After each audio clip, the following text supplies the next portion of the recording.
Selamat pagi. Apa kabar pemirsa TVR Parlemen dimanapun Anda berada? Berjumpa lagi dalam program TVR 09. Bersama saya Alfat Rizky dan juga rekan saya. Dan bersama saya Elisa Purba.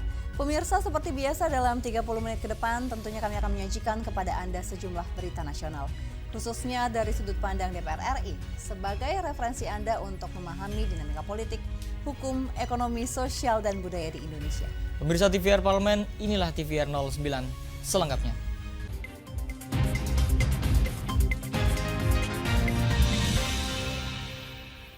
Pemirsa, kita awali TVR 09 pagi ini dengan informasi dari Komisi 8 DPR RI yang meminta Badan Nasional Penanggulangan Bencana dapat bersinergi dengan Kementerian Sosial dalam mengatasi dampak fenomena El Nino yang terjadi saat ini.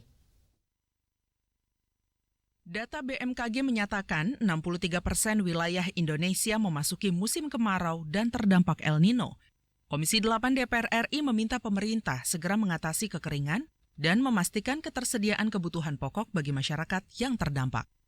Menanggapi situasi kekeringan di berbagai daerah, Wakil Ketua Komisi 8 DPR RI, Aceh Hasan Syazili, meminta Badan Nasional Penanggulangan Bencana segera mempersiapkan tangki air bagi daerah yang terdampak kekeringan. Memang perlu dilakukan upaya-upaya serius dalam mengantisipasi dan mengatasi kekeringan tersebut.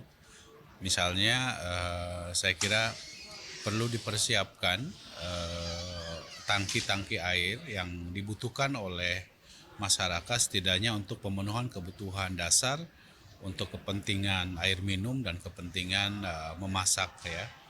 Saya kira dari situ akan bisa dilakukan dengan cara tentu pertama mengatasinya dengan menyediakan tangki-tangki air yang dibutuhkan oleh masyarakat. Yang kedua tentu kalau jika dimungkinkan ada rekayasa teknologi melalui hujan buatan tentu itu lebih baik sehingga bisa mengakhiri dari krisis air tersebut. Aceh menekankan pemerintah perlu menjaga stabilitas harga agar tidak terjadi lonjakan harga sembako.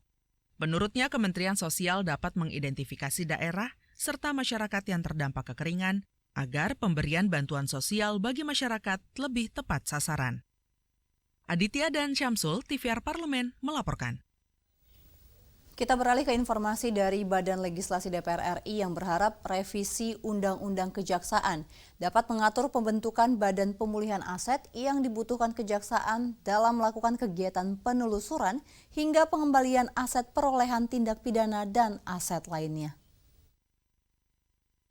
Badan Legislasi DPR RI menyetujui rancangan undang-undang tentang perubahan kedua atas Undang-Undang Nomor 16 Tahun 2004 tentang Kejaksaan menjadi usul inisiatif DPR RI. Anggota Balik DPR RI Taufik Basari menyampaikan, revisi tersebut merupakan tindak lanjut atas keputusan Mahkamah Konstitusi yang membatalkan kewenangan Kejaksaan untuk melakukan peninjauan kembali, sekaligus melihat adanya kebutuhan kewenangan lain yang diperlukan Kejaksaan. Taufik Basari menambahkan, adapun hal baru dalam revisi undang-undang tersebut, yakni pembentukan badan khusus dengan kewenangan pemulihan aset untuk melakukan kegiatan penelusuran, pelacakan, perampasan, dan pengembalian aset perolehan tindak pidana. Kita membutuhkan adanya norma undang-undang yang memperkuat pelaksanaan restoratif justice itu. Oleh karena itu di dalam revisi undang-undang ini kita berikan norma-norma undang-undangnya yang akan memudahkan Kejaksaan dalam melaksanakan restoratif justice yang kita kaitkan dengan mediasi penal ya, di mana di dalam revisi ini kita juga berikan batasan-batasannya, ketentuan-ketentuan, pertimbangan-pertimbangan yang menjadi rujukan bagi Kejaksaan untuk melaksanakan restoratif justice. Yang berikutnya juga kita mengatur hal yang baru terkait dengan dibentuknya Badan Pemulihan Aset. Karena memang Kejaksaan memiliki kewenangan untuk melakukan pemulihan aset, oleh karena itu butuh satu badan yang secara khusus menangani hal tersebut. Dalam rapat pleno Badan Legislasi, 8 fraksi menyetujui perubahan kedua Undang-Undang Kejaksaan, sementara fraksi PKS menolak revisi tersebut. Mario, TVR Parlemen, melaporkan. Baik pemirsa, setelah ini akan ada informasi dari Komisi 11 DPR RI yang berharap pemerintah dapat menindak pelaku penyalahgunaan kris untuk judi online. Dan informasi selengkapnya akan kami hadirkan usai jeda berikut ini. Tetaplah di TVR 09.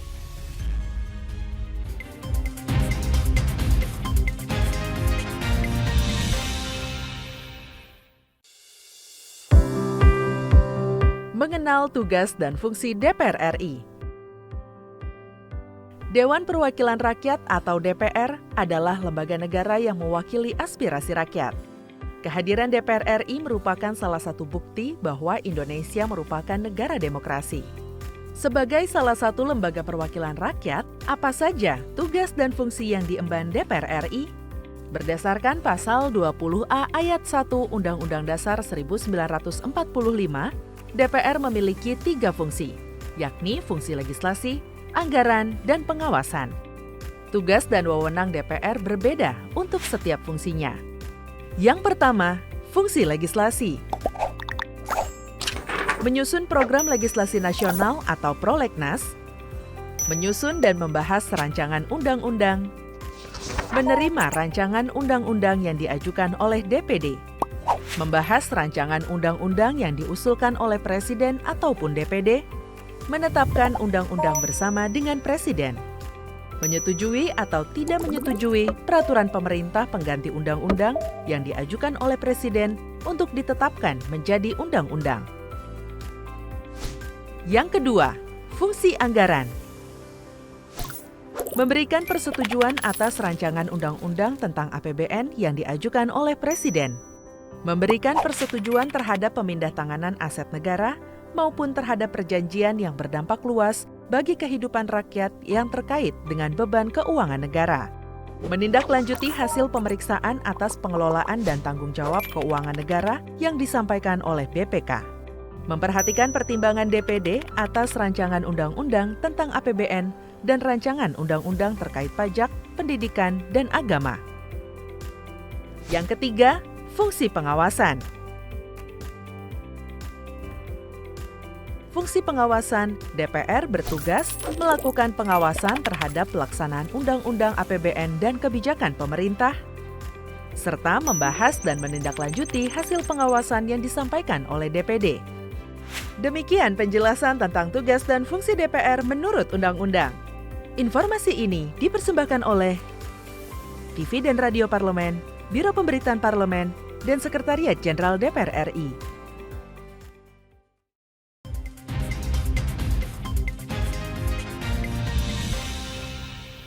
Anda kembali menyaksikan TVR 09. Ya pemirsa, Komisi 11 DPR RI menilai pentingnya koordinasi antara Bank Indonesia dengan otoritas jasa keuangan dan juga aparat penegak hukum dalam menindak penyalahgunaan kris untuk judi online mulai dari menutup rekening hingga memberi sanksi yang sesuai dengan peraturan perundang-undangan. Quick Response Indonesian Standard atau KRIS kerap disalahgunakan sebagai alat pembayaran dalam pengisian deposit judi online. Meski barcode KRIS sudah diblokir, Komisi 11 meminta BI berkoordinasi dengan otoritas jasa keuangan dan aparat penegak hukum untuk menindak tegas para pelaku. Anggota Komisi 11 DPR RI Kamru Samad menyebut karena keterbatasan wewenang, BI perlu berkoordinasi dengan OJK dan APH untuk melakukan penindakan lebih lanjut, mulai dari menutup rekening hingga memberi sanksi hukum sesuai peraturan perundang-undangan. Bank Indonesia sudah menyiapkan langkah mitigasi. Yang pertama, langsung menutup barcode kris yang dimiliki dari merchant-merchant yang selama ini menjadi member, dan kemudian mengkoordinasikan dengan Asosiasi Sistem Pembayaran Indonesia, dan kemudian untuk penutupan rekeningnya karena harus melalui otoritas jasa keuangan dan APH, maka harus dikoordinasikan dengan OJK dan APH. Itu langkah tindakan yang cukup efektif. Nah, tinggal kita lihat nanti sejauh mana OJK dan APH bisa menindaklanjuti penutupan rekening dan memproses hukum terhadap penggunaan kris sebagai alat untuk bertransaksi dalam judi online. Kamru Samad menilai kebijakan ini sudah tepat. DPR akan terus mengawasi implementasi penindakan oleh OJK dan APH agar efektif memberantas penyalahgunaan kris dan judi online. Dari Makassar, Sulawesi Selatan, Teresia Butar-Butar, TVR Parlemen melaporkan. Kita beralih ke berita dari pimpinan DPR RI pemirsa yang berharap adanya kurikulum baru yang dapat memberikan pelajaran kepada siswa mengenai rasa saling menghormati serta akhlak dan budi pekerti yang baik guna mencegah terjadinya kembali kasus perundungan di sekolah. Kasus perundungan anak saat ini banyak dialami pelajar Indonesia, baik pelajar dari tingkat sekolah dasar maupun tingkat SMP dan SMA. Wakil Ketua DPR RI Muhaimin Iskandar turut merespon kejadian ini. Ia mengatakan, pendidikan di Indonesia butuh kurikulum pelajaran yang baru untuk menangani dan mencegah adanya bullying. Kurikulum baru itu diharapkan dapat memberikan pelajaran kepada siswa mengenai rasa saling menghormati serta akhlak dan budi pekerti yang baik. Muhaimin bahkan menyarankan pendidikan anti perundungan perlu diwajibkan dan masuk dalam pelajaran awal sekolah. Cara ini dinilai tepat dalam membekali pelajar untuk bersikap baik terhadap sesama teman sekolah. Sangat prihatin dan memang saya ingin kepada seluruh model pendidikan apapun, pendidikan pesantren, pendidikan umum, basically begitu masuk pertama kali, baik terutama SMP atau sejak SD ya, masuk pertama kali sekolah, paling tidak ada satu paket pengajaran yang disebut pendidikan anti kekerasan. As human being, itu kayaknya kurang ya. Sejak kelas 1 sudah dididik, kita ini manusia, sesama manusia harus menghormati, menjaga seluruh kelebihan dan kekurangan manusia. As human being ini akhlak. Ini mulai SD menurut saya wajib jadi kurikulum ya. Karena sudah merata ini perundungan seenaknya. SMP semester pertama juga harus ada materi baru, yaitu pengajaran tentang anti kekerasan. Waspada anti kekerasan. Lebih lanjut, Muhaimin mendorong adanya kegiatan ekstrakurikuler untuk menanamkan sikap anti perundungan di jenjang SMA sederajat. Dari Jawa Tengah, Nurbani, TVR Parlemen, melaporkan. Pemirsa, Komisi 4 DPR RI menilai pentingnya semangat gotong royong dari pemerintah daerah dan kepala dinas terkait dalam mengantisipasi serangan kekeringan supaya hasil panen raya dapat sesuai target. Kondisi kekeringan akibat fenomena El Nino ikut dirasakan masyarakat di wilayah Papua Selatan. Masyarakat petani kesulitan mengelola lahan pertanian karena minimnya curah hujan dan debit air. Ditemui saat kunjungan kerja reses, anggota Komisi 4 DPR RI Sulaiman Hamzah mengatakan, dampak fenomena El Nino di Papua Selatan terpantau sangat luas. Maka dari itu perlu semangat gotong royong dari pemerintah daerah dan kepala dinas terkait untuk mengantisipasi serangan kekeringan. Tujuannya agar hasil panen raya dapat sesuai target. Curah hujan terbatas, air juga kurang, tetapi kita masih bisa panen. Alhamdulillah dengan bimbingan pemerintah daerah, Ibu Kepala Dinas juga serius menyikapi semua persoalan yang ada di Merauke ini, sehingga kita sekalipun dalam suasana sulit, kita masih bisa mendapatkan panen raya seperti ini. Itu yang kita syukuri. Sementara anggota Komisi 4 DPR RI Hermanto menekankan pentingnya penambahan pompa air di jalur irigasi kawasan lahan sawah. Hal itu dianggap menjadi solusi untuk menjaga kesuburan tanaman. Kita juga mengunjungi kawasan sawah ya, itu kan kita lihat bahwa di situ ada semacam kebutuhan dari masyarakat untuk pompanisasi, bahwa di situ kawasan lahannya, sawahnya itu berada di atas jalur air. Nah ini kan ketika terjadi musim El Nino ini, maka terjadilah kekurangan air di sawah itu. Untuk menarik air yang ada di aliran sungai, di aliran irigasi yang tersedia itu, dia harus perlu pompa lagi. Dari Papua Selatan, Ridwan, TVR Parlemen, melaporkan. Pemirsa, Indonesia diharapkan akan mengalami bonus demografi sekitar tahun 2030 hingga 2035. Menghadapi fenomena ini, seluruh sektor dan lapisan masyarakat dinilai perlu aktif untuk berkontribusi dalam meningkatkan derajat kesehatan masyarakat. Dan informasinya akan kami hadirkan usai jeda, tetaplah di TVR 09.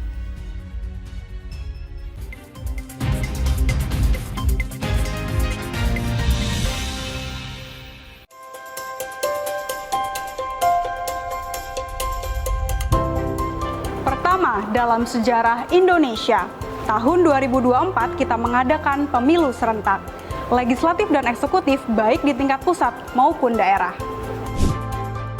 Catat waktunya, Rabu 14 Februari 2024. Untuk pemilihan legislatif, Anda akan memilih anggota DPD, anggota DPR, anggota DPRD Provinsi, dan anggota DPRD Kabupaten atau Kota. Selain pemilu legislatif, Anda juga akan memilih presiden dan wakil presiden loh pemirsa. Di bulan November, tepatnya Rabu 27 November 2024, juga akan diadakan pemilihan kepala daerah atau pilkada serentak. Dalam pilkada nanti, Anda akan memilih gubernur dan wakil gubernur, bupati dan wakil bupati, serta wali kota dan wakil wali kota. Nah, pemirsa sudah tahu kan waktunya? Kini saatnya Anda untuk mempersiapkan diri. Kenali calon-calon wakil rakyat dan pemimpin Anda dengan baik.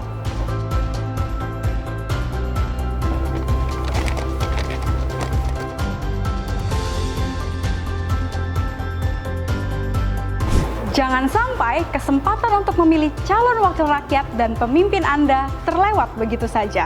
Ayo ramaikan Pesta Demokrasi Pemilu 2024 dengan meriah.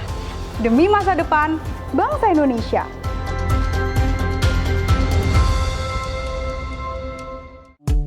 DPR RI memiliki fungsi diplomasi dalam menjalankan politik luar negeri sesuai dengan pasal 116 Undang-Undang MD 3. Kontribusi aktif BKSAP DPR RI memainkan peranan penting dalam memenangkan persaingan global melalui IPU, IPA, IPPF, IPA, dan PUIK. BKSAP memiliki komitmen yang tinggi dalam krisis kemanusiaan dunia. Fungsi diplomasi dijalankan untuk mendukung upaya pemerintah dalam melaksanakan politik luar negeri.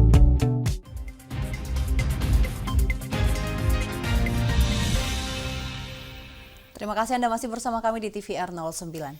Ya pemirsa, DPR RI menilai pembangunan sumber daya manusia tidak terlepas dari pembangunan di bidang kesehatan. Ya, rendahnya kualitas sektor kesehatan di suatu daerah ini cenderung mempengaruhi tingginya angka kasus penyakit, terutama penyakit menular. Oleh karena itu, DPR RI meminta seluruh pemangku kepentingan untuk memastikan status kesehatan di masyarakat dapat meningkat dan juga merata. Dan selain itu, DPR RI juga berharap pemirsa adanya konvergensi yang baik dari pemerintah pusat ke pemerintah daerah dalam pemerataan kualitas kesehatan di seluruh wilayah Indonesia. Pemirsa, untuk mengetahui informasi selengkapnya, mari kita simak laporan mendalam yang telah dihimpun oleh tim redaksi TVR Parlemen dalam segmen editorial Parlemen berikut ini.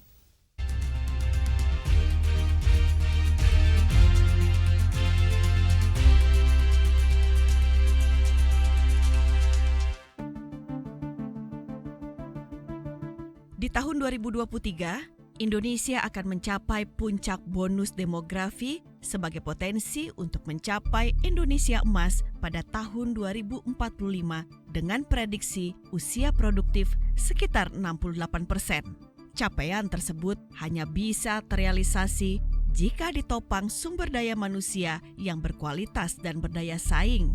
Pembangunan sumber daya manusia tidak terlepas dari pembangunan di bidang kesehatan. Kesehatan tidak hanya untuk diri sendiri, melainkan juga menjaga keberlangsungan masa depan generasi penerus bangsa. Sementara saat ini, selain kualitas kesehatan belum optimal, kesenjangan sektor kesehatan juga masih terjadi. Disparitas capaian pembangunan kesehatan antar daerah menjadi tantangan dalam meningkatkan status kesehatan di Indonesia. Pemberian layanan kesehatan yang prima bagi warga negaranya menjadi tanggung jawab negara. Bukan hanya biaya perobatan yang murah bahkan gratis, namun juga infrastruktur dan sarana prasarana kesehatan seperti fasilitas kesehatan mulai tingkat pratama dan tenaga medis yang berkualitas terus disuarakan DPR RI. Penguatan infrastruktur kesehatan pada fasilitas kesehatan tingkat primer perlu menjadi fokus dalam pembangunan kesehatan nasional. Pasalnya, rendahnya kualitas sektor kesehatan di suatu daerah cenderung mempengaruhi tingginya angka kasus penyakit, terutama penyakit menular. Misalnya di Provinsi Papua Pegunungan, memiliki angka kasus stunting dan penyakit menular yang tinggi. Pembangunan sektor kesehatan di sini menjadi pekerjaan rumah yang besar, baik penyediaan fasilitas kesehatan seperti puskesmas dan rumah sakit, sarana dan prasarana pendukung, serta para tenaga medis. Rumah sakit yang sudah ada di Papua Pegunungan saat ini dengan status rumah sakit kabupaten atau tipe C harus dinaikkan menjadi rumah sakit provinsi atau tipe B, yang tentunya diikuti kelengkapan peralatan dan SDM kesehatan yang berkualitas. Dukungan yang konkret bagi provinsi ini Pak Gubernur ini akan kita berikan agar nantinya ke depan pembangunan di sektor kesehatan, tenaga kerja dan kebudayaan bisa dengan baik. Sebagai contoh, dari BPJS Kesehatan misalnya memberikan dukungan bagaimana pelayanan kesehatan bisa kita berikan secara spesifik ya, karena ini daerah-daerah khusus. Dari Kementerian Kesehatan akan membangun puskesmas di semua distrik atau kecamatan. Semua puskesmas akan diberikan puskesmas. Rumah sakit juga akan kita dukung, baik itu rumah sakit provinsi maupun tingkat 2. Sarananya dulu, ya rumah sakit harus diperbaiki karena yang sebagian itu rumah sakitnya sudah tua, kemudian yang ada ruangan-ruangan ini sudah bagus, tetapi alat-alat kesehatannya belum memadai. Apa yang kurang supaya bisa ditambah, ya yang belum ada bisa diberikan. Apakah tahun ini atau tahun yang akan datang, ya, seperti itu, agar masyarakat yang ada di sini rajin periksa kesehatannya untuk bisa sehat ya. Kurangnya fasilitas kesehatan dengan alat-alat kesehatan yang memadai juga terjadi di Kalimantan Utara. Alat-alat kesehatan di RSUD Kota Tarakan tidak memadai sebagai rumah sakit rujukan dari berbagai kabupaten kota di Kalimantan Utara. RSUD tersebut seharusnya sudah dilengkapi alat-alat kesehatan berteknologi canggih. Selain itu, pelayanan kesehatan di Kalimantan Utara harus ditopang SDM kesehatan berkualitas, terutama ketersediaan dokter spesialis. Semua peralatan yang dibeli itu didahului oleh anggaran pendidikannya. Jadi begitu dia telah menyekolahkan orang, sudah ada yang sedang sekolah, baru beli alatnya. Nah, kejadian kayak di Tarakan itu kan hanya di Tarakan, saya jumpai juga di Banjarmasin, di banyak kota-kota besar kita yang peralatan dibeli begitu mahal, sempat tidak berfungsi beberapa tahun. Nah, ini suatu investasi yang sangat disayangkan. Komitmen dari setiap pemangku kepentingan sangat menentukan untuk memastikan status kesehatan di masyarakat bisa meningkat dan merata. Itu sebabnya konvergensi yang baik dari pemerintah pusat ke daerah juga perlu.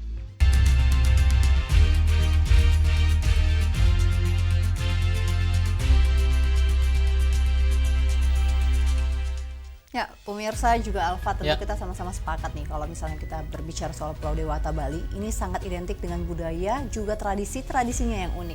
Ya, karena memang Pulau Bali ini memang unik ya Elisa dan juga pemirsa, di samping wisata budaya, wisata pantainya, wisata alamnya itu memang sungguh memukau. Nah, di balik keunikannya tersebut nih pemirsa, ada salah satu kesenian Bali yang sudah lama nih menjadi magnet yang menarik bagi wisatawan baik domestik maupun mancanegara. Tentunya kalau menarik untuk wisatawan, kita kayak udah bisa nebak nih ya.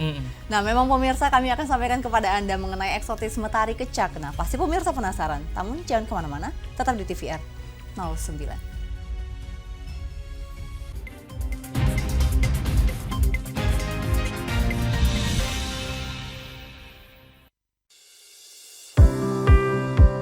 Mengenal tugas dan fungsi DPR RI.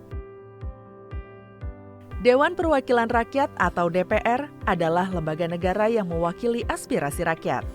Kehadiran DPR RI merupakan salah satu bukti bahwa Indonesia merupakan negara demokrasi. Sebagai salah satu lembaga perwakilan rakyat, apa saja tugas dan fungsi yang diemban DPR RI? Berdasarkan pasal 20A ayat 1 Undang-Undang Dasar 1945, DPR memiliki 3 fungsi, yakni fungsi legislasi, anggaran, dan pengawasan.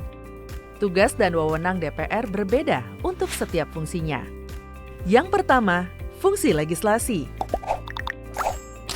Menyusun program legislasi nasional atau prolegnas, menyusun dan membahas rancangan undang-undang, menerima rancangan undang-undang yang diajukan oleh DPD, membahas rancangan undang-undang yang diusulkan oleh Presiden ataupun DPD, menetapkan undang-undang bersama dengan Presiden, menyetujui atau tidak menyetujui peraturan pemerintah pengganti undang-undang yang diajukan oleh Presiden untuk ditetapkan menjadi undang-undang. Yang kedua, fungsi anggaran. Memberikan persetujuan atas rancangan undang-undang tentang APBN yang diajukan oleh Presiden. Memberikan persetujuan terhadap pemindahtanganan aset negara maupun terhadap perjanjian yang berdampak luas bagi kehidupan rakyat yang terkait dengan beban keuangan negara. Menindaklanjuti hasil pemeriksaan atas pengelolaan dan tanggung jawab keuangan negara yang disampaikan oleh BPK. Memperhatikan pertimbangan DPD atas rancangan undang-undang tentang APBN dan rancangan undang-undang terkait pajak, pendidikan, dan agama. Yang ketiga, fungsi pengawasan. Fungsi pengawasan, DPR bertugas melakukan pengawasan terhadap pelaksanaan Undang-Undang APBN dan kebijakan pemerintah, serta membahas dan menindaklanjuti hasil pengawasan yang disampaikan oleh DPD. Demikian penjelasan tentang tugas dan fungsi DPR menurut Undang-Undang. Informasi ini dipersembahkan oleh TV dan Radio Parlemen, Biro Pemberitaan Parlemen, dan Sekretariat Jenderal DPR RI.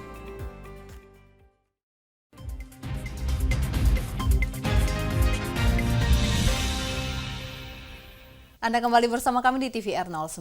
Ya, Elisa tadi sudah menyebutkan sedikit terkait dengan apa yang akan menjadi pembahasan nih, yaitu tari kecak ya. Karena memang Bali ini tidak lepas dari namanya tari kecak, karena memang sejak SD sudah tahu namanya kecak yang ada di Bali gitu, Elisa. Tentunya pemirsa nih, kalau misalkan nanti berkunjung ke Bali bisa menonton tari kecak ini di berbagai lokasi. Tentunya, kalau biasanya kita melihat tari kecak itu diadakannya di Pura Uluwatu ya.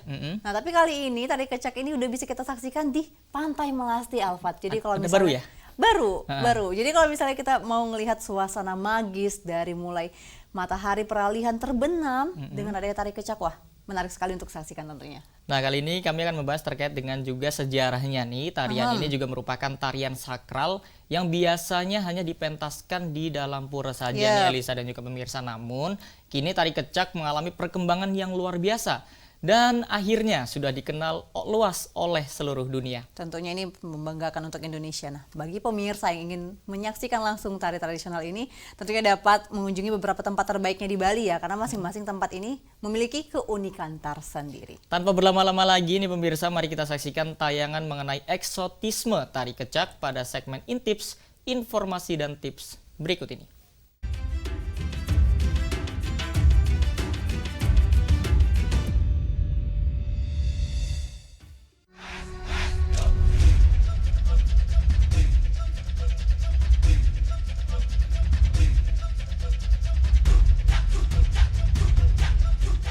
Tari kecak adalah satu dari banyak budaya Bali yang telah dikenal hingga ke mancanegara.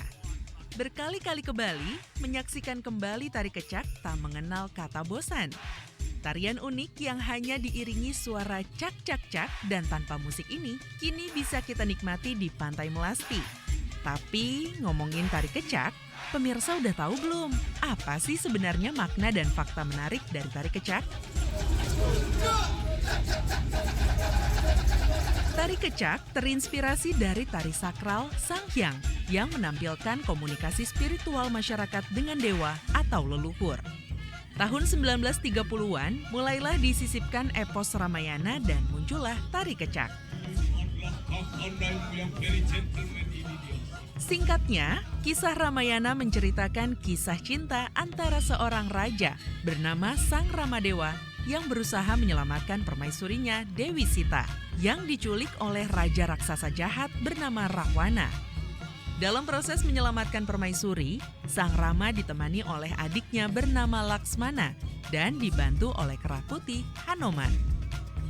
Nah, salah satu adegan dari kisah Ramayana yang ditampilkan pada tari kecak kali ini adalah Titi Situ Banda, yaitu adegan pembangunan jembatan dengan bebatuan besar oleh Sang Hanuman dan pasukan kera untuk menyelamatkan Dewi Sita dari raja raksasa jahat.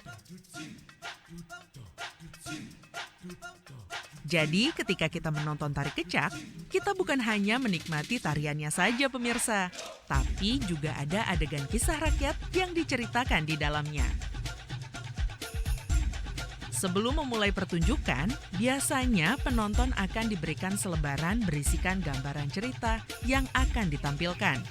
Jadi, kita tetap bisa memahami dan menikmati tari kecak.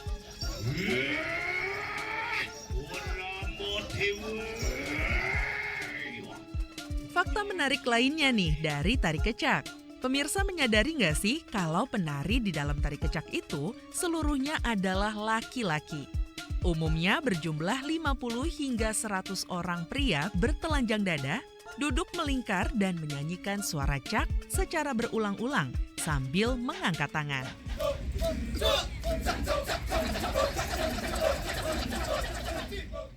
Wah, keren banget ya atur nafasnya. Nggak berhenti mengeluarkan suara cak-cak-cak. Nah, yang menarik lagi nih pemirsa, penonton yang hadir sering dilibatkan dalam pertunjukan tari kecak. Hanoman yang usil seringkali menghampiri penonton dan bertingkah lucu. Kayak yang satu ini nih. Selain itu, penampilan tari kecak umumnya digelar di sore hari menuju matahari terbenam. Momen peralihan terang ke gelap ditambah properti api dari tari kecak menambah nilai eksotisme dari tari kecak. Belum lagi kostum dari para pemeran kisah Ramayana yang unik dan menarik membuat penonton semakin terkagum dengan keseluruhan performa tari kecak.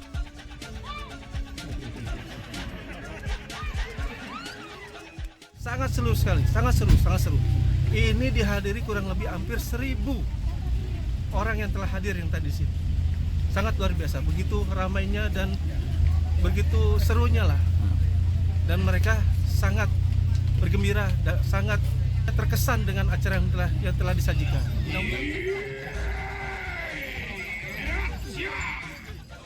Memang gak ada habisnya untuk terpikat dengan budaya Indonesia, termasuk tari kecak Bali.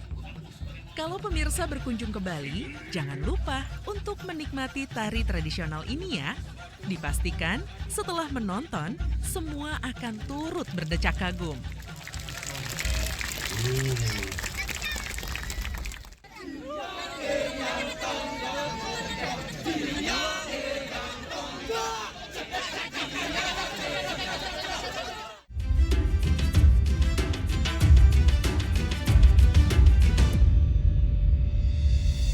Ya gimana Alfa, tadi udah kita lihat nih, penontonnya emang after nonton tari kecak berdecak kagum bahkan ikut cak. Ternyata yang ramai itu tidak hanya yang nari ya, yang nonton juga ikut ramai tuh Elisa kayaknya. Jadi memang ini suatu hal yang harus kita tonton walaupun berulang-ulang ke Bali nggak akan bosan untuk nonton tari kecak ya Alfat. Semoga tari-tarian di daerah lain juga bisa seramai tari kecak dan juga bisa dikenal di seluruh dunia. Setuju. Dan pemirsa, di penghujung acara kami informasikan kepada Anda bahwa saat ini DPR RI sedang memasuki masa reses, di mana seluruh anggota Dewan sedang kembali ke daerah pemilihannya masing-masing melaksanakan fungsi representasi DPR untuk menyerap, menghimpun aspirasi masyarakat, serta menindaklanjuti dan memberikan pertanggungjawaban kepada konstituen di daerah pemilihannya. Namun pemirsa, walaupun sedang masa reses, sejumlah agenda serta program DPR RI lainnya masih dapat Anda saksikan secara langsung di TVR Parlemen tentunya. Melalui kanal utama, kanal komisi, dan kanal alat kelengkapan Dewan lainnya dapat Anda akses di tvr.dpr.go.id. Dan pemirsa TVR Parlemen, segmen tadi sekaligus mengakhiri program TVR Parlemen pada hari ini dan kami segenap kru tentunya mengucapkan terima kasih telah menyaksikan TVR 09 pagi ini. Saya Elisa Purba dan rekan saya Selva Rizky, sampai berjumpa kembali pemirsa di TVR 09 esok hari. TVR Parlemen, Referensi Indonesia.